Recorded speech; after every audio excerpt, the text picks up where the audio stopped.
Czyli namawiasz, żeby konsumować. Po co naprawiać stare rzeczy, jak możemy kupić nowe? Konsumujemy, ponieważ jest to modne. Mnie to nie dotyczy. Przecież ja nie mam problemu, zarabiam, mam jakieś pieniądze na koncie. 98,8% ludzi polepszyło swoją sytuację finansową. Napędza biedę. Dawid i wymówki, widzicie to? Zawsze znajdziemy powód na wydanie pieniędzy. Warto korzystać z życia, warto wydatkować. Jedno mamy życie, przecież po to pracuję, żeby konsumować, żeby korzystać z życia. Nie wstydzę się oszczędzać. Finanse i zaniedbanie finansowe doścignie tych ludzi. Dziś nietypowo. Chcieliśmy nagrać coś zupełnie innego w innym miejscu. Rozpoczęliśmy w ten sposób, mimo że Dawid, operator, powiedział: Kuszu, to nie jest dobry pomysł. Ale uważamy, że jest, bo chcieliśmy Cię zaciekawić, zainspirować, że dlaczego w ten sposób nagrywamy, bo to jest bardzo ważny odcinek, dotyczy nadmiernego konsumpcjonizmu, po prostu wydawania zbyt dużej ilości pieniędzy, co prowadzi do biedy. Trzeba to wprost powiedzieć. Ja kiedyś też w tym miejscu byłem, gdzie za dużo wydawałem i po prostu miałem długi i byłem biedny. Nie chcę tam wracać, dlatego też jestem w tym projekcie, nagrywam z Dawidem i chciałem, żebyś obejrzał ten odcinek do samego końca, mimo że może wydaje Ci się, że on dzisiaj Ciebie nie dotyczy. Szalenie ważny temat, obejrzyj do końca. A w tym odcinku pojawią się dowody słuszności, czyli jeżeli nie korzystamy z tego, co nas otacza nadmiernie nie konsumujemy, tak przeciwstawną tego rzeczą jest możliwość budowania oszczędności, bogacenia się i mamy dowód słuszności polegający na tym, że uczestnicy metamorfozy finansowej wyrazili szczegółową ankietę, jak działać, by się bogacić, a nie tylko coraz bardziej być biednym. Co ważne moim zdaniem, żeby się inspirować, dlatego w komentarzach, jeżeli możecie, podzielcie się swoją rewolucją finansową, jeżeli jakąś przeżyliście za ostatni rok. Zainspirujcie innych, ponieważ my z Grzegorzem cały czas staramy się inspirować innych do pozytywnego działania w 3 obszarach: finansach, zdrowiu i relacjach, a dzisiaj zajmiemy się finansami. Jeżeli będziecie chcieli się z nami spotkać na żywo, to 5-6 kwietnia w Krakowie na bezpłatnej konferencji na Invest Caps będziemy mogli się tam zobaczyć. Wszystkie szczegóły w linku i na końcu odcinka. Do zobaczenia w Krakowie, a teraz zapraszamy na odcinek. Gościem dzisiejszego odcinka jest Dawid Kozioł, przedsiębiorca, doradca gospodarczy oraz ekspert w zakresie finansów osobistych, współwłaściciel kanału Agent Specjalny oraz autor książki Metamorfoza finansowa. Cześć, Grzegorz Kusz z tej strony, witaj na kanale. Dziś moim gościem Dawid Kozioł. Cześć, dzień dobry, witajcie. Cześć Dawidzie, porozmawiamy sobie dzisiaj o finansach. Jaki temat? Bardzo ważny temat, temat konsumpcjonizmu i uważaj, nie rezygnuj z tego odcinka, bo może być tak, że ktoś, kto jest na początku tej rozmowy i słyszy konsumpcjonizm, to mówi: mnie to nie dotyczy, przecież ja nie mam problemu, zarabiam, mam jakieś pieniądze na koncie. No i mi się wydaje, że to może być złudne takie potraktowanie sprawy, bo rozmawialiśmy dzisiaj przed nagraniem, że będziesz chciał zachęcić szczególnie tych, którzy nie zauważają tego problemu u siebie i myślą, że ten konsumpcjonizm, ten problem zbyt dużego wydawania pieniędzy w budżecie domowym nie dotyczy ich. I może go nie zauważają albo zauważą go już za późno. I chcielibyśmy szczególnie zaapelować do tych, którzy tym tematem się jeszcze nie zajęli i być może myślą, że to właśnie ich nie dotyczy i chcą wyłączyć to nagranie. No warto tu na początek wspomnieć, że mówimy o nadmiernym konsumpcjonizmie, który w mojej ocenie napędza biedę. Napędza biedę. O, ale mocne zdanie. Tak, i jestem przekonany do tego, że tak to jest. Dzisiaj podczas tego nagrania pokażemy jeszcze ankietę, którą wykonaliśmy dla uczestników metamorfozy finansowej, którzy podzielili się swoimi wnioskami i w niej mamy już zaszyte konkretne wnioski mówiące o tym, co warto robić, żeby zwiększyć swój poziom oszczędności. Co warto kreować w swoim środowisku domowym, jakie aspekty brać pod uwagę, by nie tylko nie być konsumpcjonistą, bo warto zauważyć na początku, że każdy z nas konsumuje. Co więcej, nie chcemy zniechęcać do konsumpcjonizmu, czyli zniechęcać do tego, by nabywać, tylko chcemy zaapelować do tego, do wszystkich, którzy nas teraz słuchają, zaapelować, by robić to rozsądnie, by stać się dobrym gospodarzem własnych pieniędzy. A mamy też tego konkretne efekty, bo uczestnicy metamorfozy finansowej, co dla nas było wielkim zaskoczeniem, w ogromnej większości mają pozytywne efekty właśnie z tego, że stali się dobrym gospodarzem własnych pieniędzy. Ale żeby do tego dojść, to oczywiście poza praktyką tak trzeba budować dalej świadomość finansową, nie wstydzić się finansów i zachęcić do tego, by nie konsumować nadmiernie. I całe dzisiejsze nagranie będzie poświęcone temu tematowi, tej problematyce, bo uważam, że to jest nie tylko pierwszy krok dla tych, którzy są na początku, ale również dla tych, którzy już dzisiaj gromadzą swoje środki finansowe, jak ja gromadzę, buduję majątek. Tak przypomnienie sobie aspektu nadmiernego konsumpcjonizmu spowodowało u mnie pewnego rodzaju refleksję, którą również dzisiaj się podzielę. Ja myślę, że ja mogę też się podzielić refleksją na sam początek, bo ona mi się w głowie teraz urodziła, że ja na samym początku nagrywania z tobą odcinków miałem wrażenie, że to mnie nie dotyczy. Ja sobie myślę, przecież te nagrania mnie nie dotyczą, ale okazało się, że ja również i myślę, że każdy z was, każdy oglądający, obojętnie ile zarabia, to myślę, że nadmierny konsumpcjonizm może ciebie dotyczyć, bo mnie dotyczył, a ja byłem przekonany, że nagrywajmy, świetne to są rzeczy, ale na pewno to mnie nie dotyczy. Ja byłem na początku ignorantem, a później Dawid mówi, dobra, hola, kuszu, usiądźmy, porozmawiajmy. I nadmierny konsumpcjonizm na samym początku mnie dotyczy. Ty to wiesz doskonale i dzisiaj nawet nasza rozmowa godzinę temu na korytarzu związana również z jakimiś wydatkami, które planowałem i które zrozumiałem w ostatnich tygodniach, więc to dotyczy wszystkich i warto, żeby dzisiaj nad tym tematem mocno się zastanowić. Mówiłeś o hashtagu Nie wstydzę się finansów, mówiłeś o ogromnym sukcesie akcji Metamorfoza Finansowa, którą widzimy nie tylko w ankiecie, która się tutaj pojawi i dzisiaj chcielibyśmy promować trochę inny hashtag, Dawidzie, powiedz jaki to hashtag? Nie wstydzę się oszczędzać. W tym kierunku warto byłoby iść, trochę naśladując naszych znajomych z zagranicy, ponieważ tam już taka akcja bardzo podobna do tego, co my chcemy rozpromować, trwa, która nazywa się Loud Budgeting, w którym promuje się to, żeby oszczędzać po prostu pieniądze, żeby nie wydawać nadmiernie, bo zauważcie, że często jest taki komunikat, który jest już bardzo mocno rozpowszechniony, że warto korzystać z życia, warto wydatkować i ja się z nim w ogóle nie sprzeczam z tym komunikatem, bo się zgadzam z tym komunikatem, że warto to wszystko robić. Ale z drugiej strony warto również zadbać o podstawowe elementy bezpieczeństwa i umieć zdefiniować, czy ja nadmiernie konsumuję do swojego poziomu dochodu, czy ja jestem w równowadze konsumpcyjnej, ale jednocześnie w równowadze po stronie bezpieczeństwa finansowego. Na to mało ludzi spogląda, dlatego chcemy to promować. Prawdziwa uczta dla osób głodnych rozwoju, poznawania nowych ludzi, edukacji finansowej i gospodarki. InvestCaves. Będziemy tam całym zespołem. Nie możemy się doczekać, aby Cię tam spotkać. Znajdziesz nas na stoiskach kanału Finansowo Zależnych oraz Metamorfozy Finansowej, gdzie będziesz miał okazję nie tylko złapać mnie, Dawida, ale także spotkać się z całą ekipą Metamorfozy Finansowej czy Finansowo Zależnych. To wydarzenie to nie tylko okazja do zdobycia cennych informacji, ale również możliwość bezpośredniego kontaktu z nami i ogromem świetnych gości. Co ciekawe, wstęp na całe wydarzenie jest bezpłatny. To unikalna okazja, aby spędzić czas z nami, porozmawiać, zadać pytania, wymienić swoje poglądy, czy po prostu przybić piątkę czy żółwika. Czekają na Ciebie nie tylko wspaniali prelegenci, ale także atmosfera pełna energii i pozytywnych emocji. To nie tylko konferencja, to prawdziwe doświadczenie, które może zmienić Twój sposób myślenia o finansach, inwestycjach i rozwoju osobistym. Nie zwlekaj, dołącz do nas na InvestCaves w Krakowie, bądź częścią tego niezapomnianego wydarzenia, gdzie możesz poznać nas osobiście oraz złapać wartościowe kontakty i wiedzę. Do zobaczenia 5-6 kwietnia w Krakowie. Cześć! Ale szalenie ważny temat poruszyłeś, czyli tą drugą grupę, która być może nie ma problemu albo od razu zaatakuje tą świetną akcję i powie tak, właśnie to, co wspomniałeś. No ale Dawid, przecież jedno mamy życie, przecież po to pracuję, żeby konsumować, żeby korzystać z życia, żeby weekendowo, czy na zakupy, czy na wyprzedażach, czy gdzieś w internecie sobie coś kupić, pozwolić sobie na coś.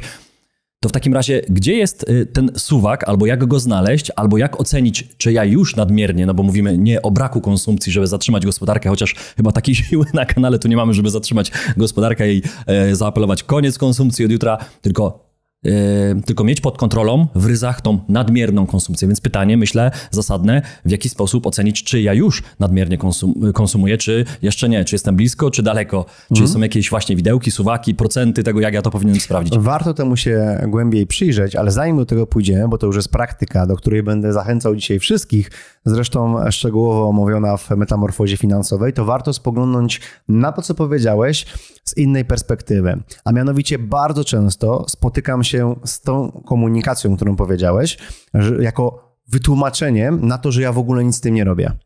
Czyli dlaczego ja mam się tym nie zajmować? Przecież ja teraz żyję, jestem młody, mam korzystać, no ale to wszystko się zgadza. Jak najbardziej. Powinieneś to wszystko robić, ale przy tym zachować zdrowy rozsądek. Ale żeby zdrowy rozsądek zachować, to ty potrzebujesz mieć jakieś dane do oceny. ale tą daną do oceny jesteś ty i twoja sytuacja finansowa. Jeżeli ty nie poddajesz refleksji swojej sytuacji finansowej, nie analizujesz tego, co ty masz, co ty budujesz, gdzie ty idziesz długofalowo, to no przepraszam bardzo, ale wszystko, co ty twierdzisz, to jest tylko i wyłącznie twoje odczucie. Bo czym się posługujesz, jaką miarą? Bo wiesz, można to konkretnie przeanalizować, że na przykład ja uważam, że każdy powinien dążyć do gromadzenia na przyszłość i jednocześnie na rezerwę na nieprzewidziane wydatki 20% swojego dochodu. Jeżeli ktoś tego nie robi, tak krótko mówiąc, to powinien albo zwiększyć dochody i to robić, albo zmniejszyć wydatki. Czyli to jest to sławetne płacenie najpierw sobie na początku miesiąca, żeby później na końcu nie mieć wymówki, że już mi brakło, żebym to sobie... To jest jedna z technik, no bo często my gromadzimy i oszczędzamy środki dopiero jak nam zostanie. Wtedy się zastanawiamy nad tym, co z tym zrobić, ale no umówmy się, zawsze znajdziemy powód na wydanie pieniędzy. Zresztą co do pieniędzy, to mało albo wystarczająco nigdy nie występuje to w kontekście tych środków finansowych, więc to już jest technika, o której mówisz. Niemniej chciałem zaznaczyć, że warto dążyć w swoim budżecie domowym do tego, żeby 80% konsumować. Czyli nie, żeby nie konsumować. Czyli namawiasz, żeby konsumować. Ale konsumuj 80%. Ale to jest, myślę, że dobre zdanie dla tych, którzy troszkę tam zaprotestowali przed ekranem i mówią, hej, ale przecież ja chcę żyć. 80% jest zgoda, żeby konsumować, ale 20% jednak, żeby zastosować się do tego i 80-20 zasadę, myślę, że Pareto wszyscy znacie, jest prosta, no to teraz ją należy i ją przewrócić na swoją sytuację, bo bardzo często jest tak właśnie, że ten argument, o którym ty powiedziałeś, sam powiedziałeś też również o tym, że kiedyś uważałeś, że u ciebie wszystko jest w porządku. Więc... Byłem przekonany wręcz o tym. I wynikało to również z jakiegoś schematu myślenia, który miałeś wykreowany z przeszłości. Jakieś przekonanie, ale nie wynikało to z jakiejś dogłębnej analizy finansowej. Nie. Dokładnie. I ja teraz chcę zachęcić do tego wszystkich, żeby tą dogłębną, bardzo podstawową, ale jednak dogłębną analizę w ramach swojego gospodarstwa domowego wykonać. Na podstawie tej refleksji będziecie mogli mieć efekty, które mają osoby, które przeszły tą metamorfozę finansową. Za chwilę przejdziemy o tej ankiety, zobaczycie, że tam blisko 90% ludzi po metamorfozie finansowej zrealizowało jakiś dodatni efekt finansowy w swoim gospodarstwie domowym. I to jest bardzo ciekawe. I niespełna 100% również miało tam efekt taki nie tylko finansowy, ale również mentalny. Za chwilę o tym będziemy więcej mówili. Więc na początek chcę to odczarować, bo z jednej strony atakują nas reklamy, marketing, bo konsumpcja jest potrzebna gospodarce. Gospodarka napędzana jest przez konsumpcję, ale nadmierny konsumpcjonizm również napędza gospodarkę, ale nie napędza twojego własnego bogactwa i twojego własnego bezpieczeństwa. I o tym chcę rozmawiać. Mam bardzo bliską mi osobę w gospodarstwie domowym, no już teraz nie mieszkamy razem, ale mieszkaliśmy, która kiedyś do mnie przyszła: Dawid, po co ja mam oszczędzać? I to nie jest na przykład z historii z książki, gdzie rozmawialiśmy o tym ostatnio, tylko inna, młodsza znacznie osoba, wtedy miała 21 lat ta osoba. Po co ja mam oszczędzać? Właśnie tym argumentem, że jak ja oszczędzam, inflacja mi je te pieniądze, a teraz sobie mogę coś kupić, teraz korzystać z życia, ale to wszystko możesz dalej. Ty masz zadbać tylko o swój poziom bezpieczeństwa tak, jak go czujesz. Jeżeli to, co dzisiaj czujesz, akceptujesz, nie zmieniaj tego. Ale krótko mówiąc, przyjdzie czas i wielu z was już ten czas przyszedł, że potrzeba finansowa się pojawiła i pojawił się stres, którego można było łatwo uniknąć. Łatwą pracą, nie szybką pracą, bo my często oczekujemy szybkich efektów, ale łatwą pracą, bardzo podstawową w finansach, można tego uniknąć. Dlatego nie wstydźmy się oszczędzać. Często jesteśmy też bombardowani z drugiej strony, że a po co gromadzisz te środki finansowe, jak ten przykład, który podałem? A po co robisz to? Przecież teraz lepiej wydać te pieniądze. I nie wiem, czy ty chodzisz często do restauracji, ja często się wybieram do restauracji i widzę, jak ludzie wydają potężne środki finansowe na jedzenie, które mogli mieć w swoim gospodarstwie domowym zrobione. Tak, restauracje są pełne generalnie. Pełne. Sami zaglądnijcie do niektórych restauracji, to zobaczycie, że tam dużo się środków wydaje. I potem, dlaczego się wydaje te środki? Ja nie mówię o tym, żeby nie żyć, żeby nie konsumować. Ja mówię o tym, żeby zrobić to rozsądnie, żeby to dostosować do swojej sytuacji. I do tego chcemy zachęcać podczas tego nagrania, bo zauważ, że modne stało się konsumowanie. Kiedyś ta konsumpcja, ileś lat temu, nie była możliwa jak dzisiaj, ponieważ nie było dóbr, które mogliśmy kupować. Teraz jesteśmy napędzeni coraz większą ilością dóbr. Nie naprawia się starych rzeczy. Po co naprawiać stare rzeczy, jak możemy kupić nowe? Zauważ, jakie jest w tym momencie, jaka ekonomia powstała. Zastępujemy stare nowymi cały czas i w tym kierunku idziemy. Ale z drugiej strony, czym płacimy? I to chcę, żebyśmy podkreślili, chociaż wielokrotnie na łamach kanału Agent Specjalny, nie tylko, ale w projekcie Finansowo Zależni o tym mówimy. A mianowicie płacimy życiem, płacimy własnym czasem.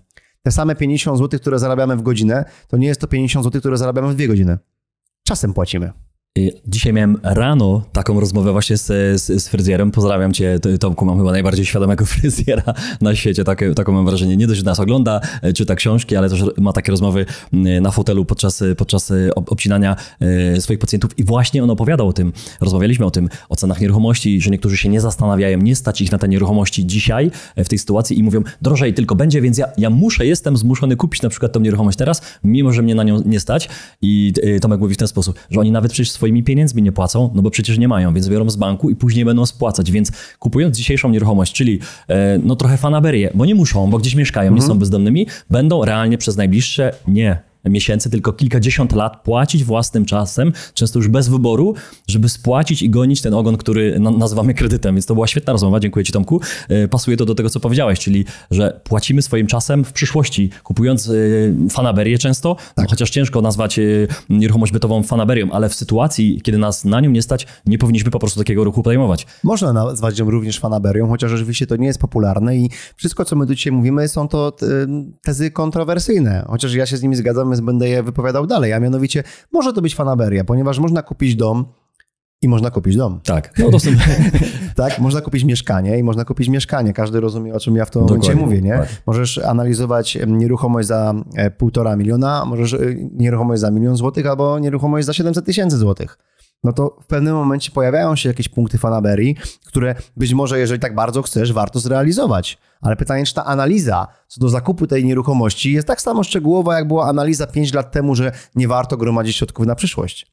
Nie jest to tak. Często właśnie kupujemy emocjami. Zauważ jeszcze jedną rzecz, że my dzisiaj jesteśmy w takim modnym świecie, w którym konsumpcja staje się trendem i sensem życia. Konsumujemy, ponieważ jest to modne. Jesteśmy namawiani z każdej strony do tego, by wydawać pieniądze, by nabywać od innych. Nasz czas jest również czymś, co zauważ, że jest sprzedawane. Siedzisz na TikToku, siedzisz na Instagramie, siedzisz na Facebooku, to co oni konkretnie mają? No mają nasz czas. Naszą uwagę, tak. I sprzedają ten czas, naszą uwagę reklamodawcom. Oczywiście. To jest cały czas sprzedaż. Jak to nie nazwać jak konsumpcją swojego życia, swojego czasu? My mówimy tylko o konsumpcji finansowej w tym momencie, ale to realnie jest konsumpcja życia. Konsumujemy, nie wiemy dokąd zmierzamy. Dalej powiem, nadmierna konsumpcja z czego wynika? Wynika z tego, że my nie wiemy, gdzie zmierzamy, ponieważ nie wiemy, gdzie jesteśmy. Nie umiemy się zatrzymać na 5 minut i przemyśleć różnych spraw z punktu relacji, z punktu zdrowia i również z punktu podstaw finansów. Dlatego uciekamy do różnych zabawek. Elektroniki, uciekamy do jedzenia, jak ja uciekałem do jedzenia. Różni ludzie w różne miejsca uciekają. I taką pętlę na szyję trochę sobie generujemy. Czy tym domem nadmiernie kupionym do naszej sytuacji finansowej, czy też wydawaniem pieniędzy do zera, no ponieważ ja mam za chwilę wypłatę, więc wydam. A nawet jeżeli gromadzę, no to za rok zgromadziłem jakieś środki, to wymyślę sobie sposób wydatkowania tych pieniędzy. Coraz większa jest pętla na szyję. No i skąd są te potem problemy w przyszłości? Nie myślimy długofalowo. Żyjemy tu i teraz, ale tu i teraz z punktu konsumpcji. Nie cieszymy się dniem, który dzisiaj mamy i szukamy takiego ujścia emocjonalnego, który bardzo często i coraz częściej jest kupienie czegoś, co jest nam niepotrzebne za pieniądze, których nie mamy. No i to jest nadmierna konsumpcja i teraz będziemy mówili o praktyce związanej z tym, jak to definiować u siebie i jak z tym podstawowo pracować, bo wiemy, że efekty są, ponieważ setki ludzi, a nie tysiące ludzi ma z tego efekty, więc da się to powtórzyć. Najpierw właśnie praktyka, czy wrócimy do ankiety, która mnie szalenie interesuje, bo zobaczyłem przed chwilką, znałem te dane ogólnie, ale zobaczyłem je przed chwilką szczegółowo i byłem bardzo pozytywnie zaskoczony, jak duża liczba osób wprowadzających w praktykę to, co mówimy, ma takie wyniki, bo część osób obejrzy i mówi, spoko, to u mnie działa. I później jak sprawdzamy, czy oni realnie to wprowadzili, to oni tylko to obejrzeli. Dlatego my tak często mówimy o tej bierności, która jest w odcinkach, że możesz wszystkie książki kupić, możesz wszystkie szkolenia mieć, ale jeśli one są tylko na półce lub na dysku, to jakby ich nie było, to lepiej oddać i poprosić o zwrot pieniędzy. To jest nawet lepsze rozwiązanie dla tych, którzy nic nie robią, bo wtedy przynajmniej masz te pieniądze, za które możesz realnie pójść z dziećmi choćby na lody. Więc my zawsze apelujemy o aktywność. Ta aktywność tutaj zdecydowanie w tych wynikach jest. Żeby zrobić jakieś tło do tej ankiety, to warto powiedzieć parę słów, bo nie każdy zna nasze zmagania i działania finansowe, które podjęliśmy do tyłu. Wraz z zespołem wytworzyliśmy taką platformę edukacyjną bezpłatną, która nosi nazwę Metamorfoza Finansowa, w której są aktualnie 4 moduły i za niedługo kolejne moduły powstaną edukacyjne. Do tej metamorfozy mógł dołączyć każdy. Zaprosiliśmy kilka tysięcy ludzi. W konkursie wystąpiło 1400 osób i osoby, które przeszły metamorfozę finansową, zostały poproszone o wypełnienie pewnej ankiety. I wyniki tej ankiety w tym momencie będę przedstawiał bardzo krótko, a potem będziemy o tym rozmawiali. To, co ja będę mówił, będzie się wam wyświetlało na ekranie i zgodnie z tym będę robił krótkie komentarze, nie będę wszystkiego czytał. Kto będzie chciał, zatrzyma sobie nagranie i zrobi sobie bardziej precyzyjną analizę. Na początek struktura wiekowa osób biorących udział w badaniu, no to możecie zauważyć, że zdecydowana większość osób, oczywiście może nie większość osób, tylko 42% ludzi było między 26 a 35 lat. To była grupa najczęstsza wiekowo w metamorfozie finansowej. Kolejna grupa to była 36-45 lat. Ale to nie tylko te grupy, ponieważ również między 18 a 25 była jakaś grupa, między 46 a 55, więc każda grupa wiekowa brała w tym czynny udział. Dochód netto gospodarstwa domowego w przeliczeniu na jedną osobę. I tu byłem zaskoczony, ponieważ prawie 38% to były osoby, które zarabiały powyżej 5000 zł na osobę w gospodarstwie domowym. Więc można byłoby przyjąć, że metamorfozę finansową robiły osoby, które zarabiały ponad 5000 na osobę. To już nie jest mało. To jest moim zdaniem dużo, jeżeli chodzi o polskie warunki. Chociaż jak robiliśmy metamorfozę finansową, to myśleliśmy, że będą zgłaszali się ludzie, którzy będą raczej z tych niższych pułapów dochodowych. I ta ankieta pokazuje coś zupełnie innego niż myśleliśmy, że osoby, które zarabiają więcej, tak można byłoby przyjąć, również potrzebują tej podstawowej edukacji. Ale to w konsultacjach też było widoczne, tak. Przecież kilka tysięcy konsultacji i też byliśmy wręcz przekonani, że tam większość osób będzie potrzebowała pomocy w tych problemach finansowych, a się okazało, że część tych osób, i spora część, nie miała tak dużych problemów, tylko nie wiedziała, co zrobić z nadwyżkami. Nie zaskakuje to, że osoby, które zarabiają, 5, 10, 15 tysięcy, 20, 30, mają potrzeby z podstaw finansów osobistych. Mnie to nie zaskakuje, zaskakuje mnie tu skala. Tak? To prawie 40%, rozumiem. 38, tak? 38, ale zauważmy, że również tutaj mamy grupy tego typu, że osoby, które zarabiają poniżej 2000 na osobę w gospodarstwie domowym i od 2000 do 2500 i tak dalej, więc przedział jest ogromny, więc każdy tutaj mógł jakieś działanie finansowe swoje zrobić. Więc tu cieszę, że również występowały tutaj w metamorfozie finansowej osoby, które zarabiały właśnie poniżej 2000 w gospodarstwie domowym. Dalej, jakie działania podjąłeś w związku z metamorfozą finansową? Praca z budżetem domowym prawie 80% osób. Brawo dla was. Bardzo duże, bo to jest moim zdaniem to, co przyniosło największy efekt, zresztą za chwilę to będziemy widzieli. Budowa żelaznej rezerwy to jest 65%. Budowa oszczędności na przyszłość 63%. Zabezpieczenie standardu życia, zdrowia 60%. Praca z bilansem majątku, czyli majątek minus zobowiązania, majątek netto, ponad połowa osób. To jest bardzo fajnie, że podjęli w tym kierunku działanie, bo się buduje świadomość finansowa większa dzięki temu. Budowa majątku inwestycyjnego, ponad połowa również i tak dalej. Następnie, czy polepszyłeś swoją sytuację finansową poprzez świadome dbanie o finanse osobiste? No i tu byłem już mega zaskoczony. 98,8% ludzi polepszyło swoją sytuację finansową. Jak się czujesz? Jako twórca, pomysłodawca? Jako pomysłodawca. Twórczym to ja, ty i cały zespół, a jako pomysłodawca świetnie. Nie sądziłem, że to będzie aż taki poziom skali, ale to jednocześnie oznacza, że my potrzebujemy tego. Że potrzebujemy tego na większą skalę. Dlatego zachęcam was do tego, że jeżeli nie znacie metamorfozy finansowej, to zauważcie, że bezpłatnie możecie teraz zalogować, przejść swoją własną metamorfozę, do czego was gorąco zachęcam, a osoby, które nie znają tego, wyślijcie im to nagranie, niech coś zrobią swoimi finansami osobistymi. Niech ta inflacja, którą ostatnio określiliśmy, skumulowana 34% za ostatnie 3 lata, nie je ich majątku tak szybko jak je, jeżeli nie mają swojej świadomości finansowej. Dalej, czy od momentu startu metamorfozy finansowej zwiększyłeś wysokość swoich comiesięcznych oszczędności albo inwestycji? 87% zwiększyło. To jest, wiesz, bo jedna sprawa jest to, że ktoś mógł coś zrozumieć w finansach, dlatego odpowiedział, że 98%, tak, że coś polepszyło się. Ale tu już mamy wymierną rzecz. Oszczędności zaczęły rosnąć. Ale teraz dlaczego te oszczędności zaczęły rosnąć? Czyli co pomogło? Kolejna rzecz. Co pomogło ci usprawnić proces bogacenia się i oszczędzania? No, nie będę zaskoczony, ale jest to planowanie wydatków. Czyli znów, to nie jest kwestia życzeniowa, myślimy sobie o czymś, tylko coś z tym robimy. Planowanie wydatków, 63% wskazało ankietowanych, że to im pomogło na zwiększenie bogacenia się i oszczędności.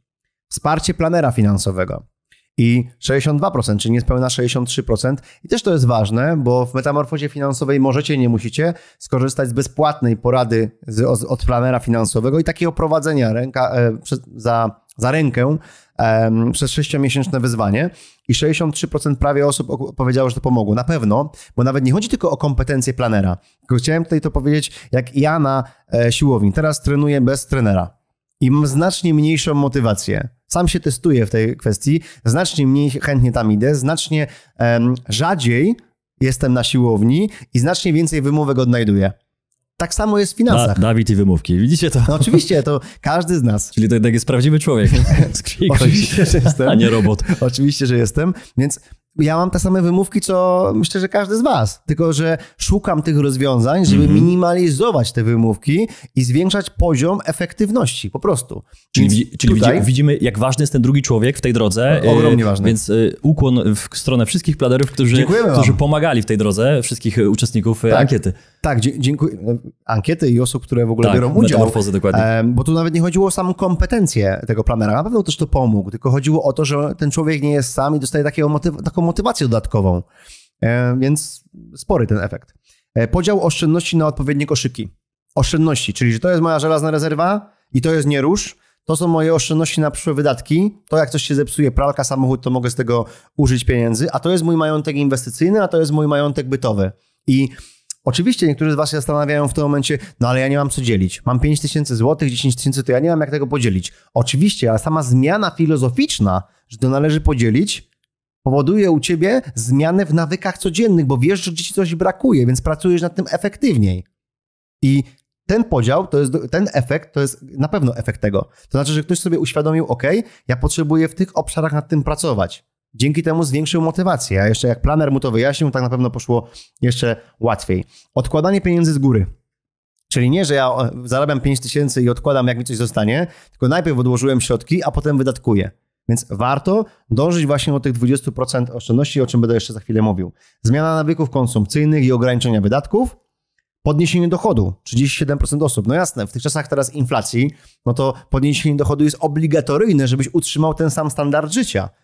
No często to jest jedyne rozwiązanie, żeby w ogóle pójść dalej, bo tak jak powiedziałeś, że część osób mówi, że nie ma czego dzielić, no to tam jedynym rozwiązaniem albo najłatwiejszym paradoksalnie jest to, żeby podnieść swoje dochody, żeby pójść do szefa, do prezesa i być może często odbyć pierwszą w ogóle rozmowę z nim, bo też wiemy, że to są bardzo małe statystyki osób, które w ogóle kiedykolwiek poszły na taką rozmowę i zdecydowały się rozmawiać o swoim wynagrodzeniu, o swojej przyszłości, o tym, co będziemy mieli co miesiąc na koncie i nie zostawianie tego znowu, że to prezes powinien dbać o mój dochód, czyli zostawiamy znowu obcej osobie i to myślę, że jest ważne. No, bardzo ważne. Mówiliście o tym, na chwilę zatrzymam się z ankietą, za chwilę będę kontynuował. Mówiliście o tym w ostatnim nagraniu z Rafałem, że teraz mamy najlepszy czas do tego, żeby podjąć działanie polegające na zwiększeniu dochodu lub zmianie swojej branży. Ja się z tym zgadzam, bo to jest bardzo dobry czas, ale zauważ jeszcze o jednej rzeczy, bo powiedziałeś o tym, że to nie jest o prezesie, o szefie, tylko o tobie. Tak, ale jaki jest efekt, jeżeli tak nie myślimy? Efekt jest taki, że nie czujemy się docenieni w pracy, nie czujemy się dobrze wynagradzani, rośnie w nas frustracja, a ta frustracja przekłada się na co? Na potrzebę ujścia gdzieś emocjonalnego, a ujście emocjonalne często równa się konsumpcja nadmierna. Lecimy do galerii, nie? Żeby sobie poprawić humor. Tak, i wiele osób ma to w ten sposób. Ja miałem tak z jedzeniem. Jedzenie to również jest wydatek. Jeżeli ja idę do restauracji, idę na lody, to wydaję te pieniądze. Być może nadmiernie. Nie dość, że sobie szkodzę zdrowotnie, to jeszcze właśnie jest to ujście emocjonalne. Czyli właśnie mamy często niepoukładane własną głowę. I przez to potem podejmujemy w różnych dziedzinach życia, w relacjach, w zdrowiu, w finansach, działania szkodzące nam, mówiąc już tak konkretnie. Kolejna sprawa. Jak oceniasz swoje nawyki konsumpcyjne i oszczędnościowe przed metamorfozą finansową? Bardzo ważne. 50% osób stwierdziło, że wydawałem zbyt dużo i odkładałem zbyt mało w stosunku do swoich dochodów. Jak to nie jest dowód jak na nadmierną konsumpcję? Jeżeli ktoś uzyskał narzędzia, zdobył informacje z tych narzędzi, przez swoje wyzwanie, prawie już się skończyło to 6-miesięczne wyzwanie, przeszedł je, uzyskał informacje, przeanalizował swój budżet domowy, podjął jakieś działanie i on określa, połowa tych ludzi określa, że wydawało zbyt dużo, to znaczy, że to jest nadmierna konsumpcja. Ale oni tego wcześniej nie wiedzieli przed metamorfozą finansową. To znaczy, że wystarczyło dać narzędzia i teraz ta informacja się pojawiła. Jest też zagrożenie, uwaga, dla tych wszystkich, którzy wypełniali tę ankietę, że ta emocja wam opadnie i za pół roku wrócicie do starych nawyków. Dlatego ten planer finansowy na tych serwisach powinien na to uważać i zobaczyć, czy to jest kontynuowane już po samej metamorfozie finansowej. Ale połowa ludzi, moim zdaniem, bardzo, bardzo dużo. Dalej. 30% osób stwierdziło, że zachowywałem równowagę między wydawaniem a oszczędzaniem. Okej, ale zauważ, że tylko 10% określiło, że moje dochody uniemożliwiały mi i wciąż uniemożliwiają efektywne oszczędzanie. Tylko 10%. Czyli 1 na 10 był świadomy tego, że nie może wydawać i nie popatrzył. I miał rację. Jeżeli, jak sobie sam stwierdził, potwierdził tutaj. Stwierdził, że ma rację. Okej, no to dla niego jest droga zmiany tej aktywności zawodowej. Porozmawianie o tej podwyżce lub zmiana branży. O czym powiedzieliśmy zresztą przed chwilą. Były jeszcze inne odpowiedzi, takie jak nieświadomość wydatkowana oraz zarządzanie pieniędzmi. Nie odkładałem na przyszłe wydatki, co spowodowało, że musiałem naruszać rezerwę, aby opłacić rachunki. Nie wiedziałem tak do końca, gdzie idą moje pieniądze, nie? To były jeszcze inne odpowiedzi, które tam padały. I tu jest ciekawe, bo zastanawialiśmy, jak zbadać, ile zwiększono poziom oszczędności comiesięcznych. Więc stwierdziliśmy, że w procentach. Czyli jak ktoś odkładał 500 zł, a odkłada 1000 teraz, to 100% zwiększył poziom miesięcznych oszczędności, tych, co oszczędza. Więc stwierdziliśmy, że tak zadamy to pytanie. O ile procent zwiększyłeś poziom odkładanych środków z comiesięcznego salda budżetu? Ciekawe odpowiedzi znów były. Przeczytam je, teraz się wyświetlają zresztą na ekranie. Do 50% zwiększenia 28% ankietowanych. Między 50 a 100 26%. Ale dalej, między 100 a 200% 17% ankietowanych. I powyżej 200 prawie 15% ankietowanych zwiększyło swoje comiesięczne oszczędności. Teraz dla tych, którzy już przeszli to i mogą porównać, że pół roku temu gromadzili tyle, a teraz gromadzą tą większą wartość, to zróbcie sobie z tego taką piękną kalkulację, powiedzmy na 15-20 lat następnych przed wami. Co to wykreuje na końcu? Nie róbcie tego, co wielu edukatorów finansowych radzi, zróbcie sobie z tego 12% rocznie, że wam to zarabia i tak dalej, zróbcie sobie 4%. Co spowoduje ten procent składany w tej koncepcji czasu z tą nadwyżką, którą nadmiernie konsumowaliście, bo często ci ludzie nie zmieniają swojego standardu życia i minus, tylko po prostu inaczej dysponują zasobami, które mają, ale budująco również swoją przyszłość. I to jest piękne w tym, co my tu odkryliśmy. No i ostatnia rzecz z tej ankiety. Jaki procent dochodu obecnie odkładasz? Obecnie, czyli już po tej metamorfozie jesteśmy na końcówce. Więc tak, powyżej 30% swojego dochodu odkłada 10% ankietowanych. Uważam, że to jest sporo. To są spore liczby, no? Tak. Teraz skrajna rzecz. Poniżej 5% 12,5%. Poniżej. Ok? Ale dalej. Między 5 a 10 31% ankietowanych. Między 11 a 20 24% niespełna ankietowanych. A powyżej 20 do 30 22,5%. Co to określa? Określa to, że ponad 1/3 osób gromadzi, oszczędza ponad 20% miesięcznie swoich oszczędności po metamorfozie finansowej, a tylko i wyłącznie 12,5% poniżej 5% swojego dochodu. To jest ogromna zmiana dla tych ludzi, która została dokonana. Dziękujemy wam za wypełnienie tej ankiety. Dodaje nam to energii do dalszego działania i zachęcamy innych do dołączenia do bezpłatnej, pierwszej zresztą tego poziomu platformy finansowej w naszym kraju. Ja myślę, że możemy jeszcze przeczytać historię. Wybraliśmy sobie 2, bo tych historii było bardzo dużo. One przychodziły również na nasze media społecznościowe. Ja czasami widziałem te wiadomości i wiadomości na przykład rok wcześniej, gdzie ktoś pytał, w co zainwestować jakąś kwotę. Ja wtedy radziłem, żeby nie inwestować tej kwoty, jeśli nie ma się żadnej rezerwy. I się okazuje, że po tym czasie część osób pisze, że dołączyłam do metamorfozy finansowej i rok temu była wiadomość, że ktoś tam miał na przykład 15 000 złotych, a dzisiaj nagle, bez nagle, no samo się to nie wydarzyło.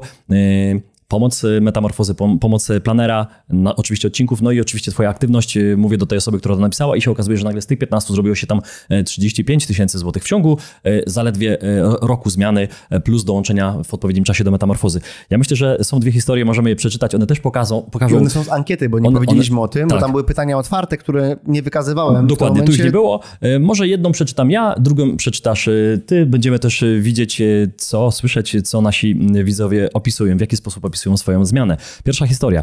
Przede wszystkim zacząłem płacić najpierw samemu sobie. Co mam na myśli? Każdego miesiąca, dostając wypłatę około 30%, rozdzielam na rozbudowę żelaznej rezerwy, zwiększanie majątku inwestycyjnego oraz w ostatnim czasie czułem potrzebę podwyższenia sum ubezpieczenia zdrowotnego, co również uczyniłem. Całą resztę rozdzielam na pozostałe wydatki, takie jak mieszkanie, jedzenie, nieregularne wydatki itd. Dodatkowe nadwyżki finansowe przeznaczam 50/50, to znaczy 50% na dalsze zwiększenie poduszki finansowej i majątku inwestycyjnego oraz przyszłe cele. Super. Drugą historię. Którą czytałeś? Pokaż mi. Przeczytałem tą? Okej. Dobrze, no to poniżej. Zaczęliśmy z mężem regularnie kontrolować wydawane pieniądze na nasze gospodarstwo domowe. Mniej wydawać, a co najważniejsze, oszczędzać i nieco inwestować. Udało się nam zbudować przyzwoitą żelazną rezerwę, której wcześniej w ogóle nie mieliśmy i którą będziemy nadal powiększać. A także udało się uzbierać coś, a nie coś w oszczędnościach na. Dodatkowe prace podjęte po godzinach, widzisz, dodatkowe prace podjęte po godzinach też podniosły nieco wpływy w naszym budżecie. Generalnie zmienił nam się mental finansowy. I dokładnie o to chodzi w metamorfozie finansowej. Czyli to jest ta pierwsza zmiana, często nie finansowa, ale mentalna, o której mówiłeś, że część naszych widzów, ja również byłem w tej grupie wiele lat temu, ale byłem i muszę to powiedzieć, że po prostu nie wiedziałem, że w ogóle taki świat istnieje, więc się tym nie zajmowałem, czyli miałem ogromną nieświadomość. Gdzieś mi coś tam jarzyło w głowie, ale to było zbyt daleko, żebym cokolwiek z tym robił, więc część widzów jest w tym momencie, że wydaje mi się, że wszystko robią dobrze, no bo w ogóle nie wiedzą, że są inne rozwiązania, tak? Nie wiedzą, że można przecież dzielić na różne koszyki swoje finanse, nie wiedzą, że warto oszczędzać. Daleka droga, ale zobaczyliśmy w tej ankiecie, że większość naszych widzów jednak już jest o krok dalej i coś robi. To było ogromne zaskoczenie i plus, tak jak powiedziałeś, że też w metamorfozie finansowej wydawało nam się, że przyjdzie dużo ludzi z problemami finansowymi, z jakimiś długami. Okazało się, że to jest mniejszość, co mnie cieszy. Tak, mnie też to cieszy. Jednocześnie daje to duże pole do tego, żebyśmy pracowali właśnie nad tematem efektywnego gromadzenia środków, a następnie od efektywnego gromadzenia środków do efektywnego dysponowania tymi środkami. Bo to są dwie różne rzeczy, nie? Oszczędzanie i inwestowanie. Zresztą będziemy nad tym dalej pracowali, ale właśnie to nagranie ma spowodować zwiększenie motywacji na to, żeby nie być nadmiernym konsumpcjonistą, gromadzić moim zdaniem 20% swojego dochodu, a kolejno będziemy zajmowali się tym, żeby gromadzić to efektywnie, czyli inwestować również te środki. A nagranie, które dzisiaj mamy, chcemy taki wydźwięk z niego, żeby powstał, żeby się nie wstydzić tego, że oszczędzamy. Po prostu nie wstydzimy się tego, że gromadzimy środki, a dużo osób się wstydzi o tym mówić, że to robi, bo potem będzie, odmawiasz sobie życia. No nie. Dawid, ja ci powiem, że nie wstydzą się już ludzie. Ja ci powiem, że nie wstydzą się. Ostatnio znowu historia z życia, że nie do uwierzenia. Mówiłem o fryzjerze. Siłownia. Ja przebieram się na siłowni i słyszę za szafkami 2 rzędy dalej, że ktoś mówi, słuchaj stary, masz jakiś tam problem, bo to było pytanie, którego nie usłyszałem. No to na metamorfozie finansowej o tym mówią. Tak? No, poważnie. No i wiecie, to jest nie do uwierzenia, że ty to słyszysz, przebierając się na siłowni i na metamorfozie o tym mówią. No na YouTubie, jak sobie wpiszesz metamorfoza, no to tam oni tematy takie poruszają, to będziesz od razu wiedział. Fajnie. Więc ludzie o tym rozmawiają, nawet przebierając się na siłowni. Nam oczywiście, będąc w tej bańce, my mamy takie życzeniowe myślenie. I dobrze, no bo jesteśmy ambitni w tym, żeby dotrzeć do każdego domu, żeby ta apteczka finansowa w przyszłości, ta książka metamorfoza finansowa, żeby u każdego była. To też jest przecież element praktyki, żeby nie tylko im kupić, postawić, żeby pięknie wyglądała, tylko żeby to był taki planer do działania z finansami. Ja widzę, że jednak się ci ludzie pojawia. No przecież skoro mój fryzjer o tym rozmawia, jest taki świadomy, no to on rozmawia z każdym kolejnym klientem codziennie przy strzeżeniu, nie tylko ze mną, bo ja to wiem. Więc mi się wydaje, że dużo fajnej. I robimy dalej, nie przestajemy. Was zachęcamy do tego, żeby tym odcinkiem podzielić się z tymi, którzy jeszcze w ogóle nie rozumieją, o czym my tu rozmawiamy. Bo ja uważam, że jeżeli coś ma zachęcić drugą osobę do tego, żeby zmieniła swoje podejście do finansów, rozpoczęła swoją pracę nad mentalem, to będą efekty. A dzisiaj przedstawiliśmy te efekty i to na ludziach, którzy przeszli swoją własną metamorfozę finansową w swoim własnym zaciszu domowym. Wsparciem, z planerem lub bez, bo tam były różne osoby, które brały w tym udział w różny sposób, ale warto to zrobić. Więc podzielcie się tym hashtagiem, który właśnie tutaj ogłaszamy. Nie wstydzę się oszczędzać. To nagranie udostępnijcie dalej z tym hashtagiem, żeby ludzie właśnie usłyszeli to, że warto pracować nad własnymi finansami, bo finanse i zaniedbanie finansowe doścignie tych ludzi, którzy tego nie robią. Zobaczcie, jak szybko świat się zmienia. Moglibyśmy tu oczywiście straszyć różnymi rzeczami i tak dalej i o tym mówić, ale właśnie warto wspomnieć o tym, że lepiej być zabezpieczony na ewentualne niż nie być. Jeżeli da się to prosto zrobić, prosto w kontekście takim, że rozciągnąć w czasie na długofalowe działania, ale rozsądne. Być dobrym gospodarzem własnych pieniędzy, własnego majątku. I jest to możliwe na setkach ludzi, ponieważ w metamorfozie finansowej 1000 ludzi bierze dzisiaj udział i oni mają te efekty, więc ty również możesz je mieć. A jeżeli już jesteś dzisiaj na poziomie, że oszczędzasz efektywnie duże środki, świetnie. Albo zwiększyć efektywność tego oszczędzania na inwestowanie, najlepiej mądre, edukuj się. 2, zainspiruj innych. Dokładnie tak. I myślę, że możemy zachęcić znowu do tego, co ostatnio robimy w odcinkach, czyli do zostawienia śladu po sobie w komentarzu, bo to jest sekcja dla Was. Myślę, do czego Was tam dzisiaj zachęcić, może właśnie do tej Waszej historii krótkiej, bo przecież jeśli się nie wstydzimy finansów, nie wstydzimy się oszczędzać, to napiszcie tam, jak zmieniła się Wasza sytuacja finansowa. Co zrobiliście? Chociaż jakiś jeden element w zmianie Waszych zachowań, Waszych świadomości w budżecie domowym, w gospodarstwie domowym. Co zrobiliście? Chociaż jakąś najmniejszą rzecz, którą zrobiliście w ciągu ostatnich miesięcy, lat, bo ja zrobiłem, ja mówię o tym w odcinkach, Wy chociaż dajcie znać w komentarzu, bo raz, że inni się zainspirują, a 2, że my będziemy mogli przeczytać i będziemy wiedzieli znowu z kolejnego źródła, że te filmy mają sens i będziemy dalej nagrywać. Dzięki wielkie, powodzenia w finansach. Trzymajcie się, cześć. Cześć. Dziękujemy, że byłeś z nami. Jeśli wciąż odczuwasz dreszcz emocji po naszym show, nie krępuj się pokazać nam tego palcem w górę i zasubskrybować kanał, abyś nie przegapił kolejnych filmów. Nie zapomnij też zanurzyć się w wcześniejszych odcinkach na naszym kanale lub posłuchać ich w formie podcastu. Do zobaczenia!